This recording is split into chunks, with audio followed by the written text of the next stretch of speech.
अस्सलाम वालेकुम friends, welcome back to top smarties drama serial तेरे जाने के बाद।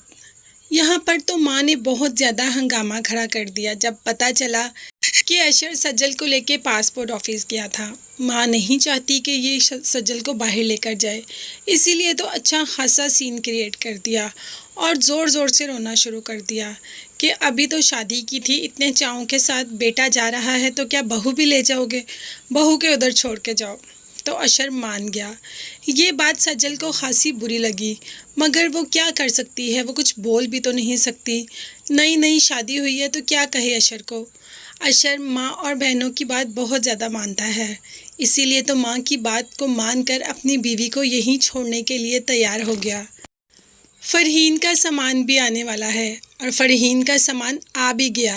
अयाज ने सारा सामान भेज दिया, मगर फ़रहीन ने ऐसा चक्कर चलाया कि फ़ौरन से पहले समीर को कॉल कर दी कि ट्रक वाले को तुम्हारा नंबर दे दिया है, सामान अपने घर में उतरवा लेना। और समीर रहा सदा का भूखा, उसे और क्या चाहिए। बैठे बिठाए इतना ज़्यादा और महंगा सामान मिल जाए तो और क्या चाहिए। तो समीर ने वो सारा सामान अपने घर में उतरवा लिया। वैसे फरी की हिम्मत को दाद देनी चाहिए, इतने बड़े बड़े काम कैसे कर लेती है ये फ़रहीन, और किसी को कानों कान खबर भी नहीं होती। फिर ड्रामा भी करती है कि वही सच्ची है और उस पर जुल्म भी हो रहा है। यहाँ पर माँ और भाई सामान लेने के लिए पहुँच जाते हैं, जबकि अयाज कहता है कि मैंने तो सारा सामान भेज भी दिया, क्योंकि फ़रहीन ने अयाज को कॉल की थी कि मेरा सारा सामान भेजो। मगर फ़रहीन यहाँ पर भी मासूम बन गई और अयाज ने ये कहकर उनको भेज दिया कि मेरी जान छोड़ दें, मेरे पास जो कुछ था मैं सब कुछ आप लोगों को भेज चुका हूँ, अब आपके घर का मसला है, आप निपटाएं। मैं तो मुसीबत में पड़ गया फ़रहीन से शादी करके। यहाँ पर सामान तो घर आया था और सज्जल ने देखा भी था, और फ़रहीन ने ट्रक वाले को फ़ोन नंबर समीर का देकर भिजवा दिया। जब सज्जल ने थोड़ी सी बात की तो माँ पीछे पड़ गई सज्जल के कि मेरी बेटी को घर बैठे देखकर तुम ऐसा कर रही हो, उसके अपने भाई का घर है, वो बैठ सकती है, तुम्हें बर्दाश्त नहीं हो रही ना मेरी बेटी वो घर बैठी है, इसीलिए तुम उस पर तरह तरह के इल्ज़ाम लगा रही हो। इस बार तो सज्जल बोल पड़ी और कह दिया अशर से कि फ़रहीन बाजी घर का माहौल ख़राब करती हैं, आप प्लीज़ उन्हें समझाएं कि वो घर के माहौल को ठीक रखें, माहौल को इतना ख़राब ना करें।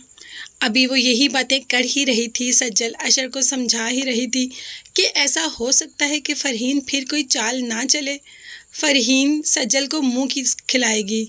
सज्जल जिसने कह तो दिया कि सामान मैंने घर में देखा है, अब इसका बदला तो फ़रहीन लेकर रहेगी सज्जल से।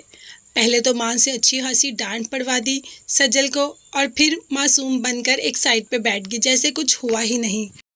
ये सब इस वजह से किया कि अशर के सामने वो सच्ची रहे, अशर के सामने सज्जल झूठी हो जाए और फ़रहीन बिल्कुल सच्ची रहे, और ऐसा ही हुआ। अशर ने ये सब देखकर सज्जल को ही बातें सुनाई कि आप क्यों मेरी बहन के पीछे पड़ गई हैं।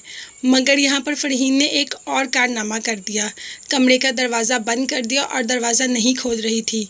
जब सब ने ज़ोर से दरवाज़ा बजा बजा कर अंदर जाने की कोशिश की तो क्या देखते हैं कि फ़रहीन तो वहाँ पर बेसुध पड़ी है, मतलब फ़रहीन ने ख़ुद को कोई नुकसान पहुँचा लिया, और इसका सारी जिम्मेदारी किस पे जाएगी, सज्जल पे।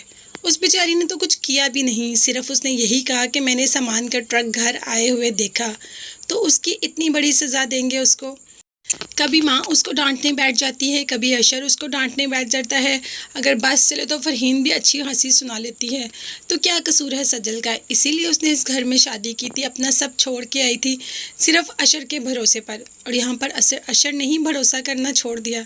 तो फ्रेंड्स के सबको पता चल पाएगा कि फ़रहीन ने ही वो सामान समीर के घर भेजा।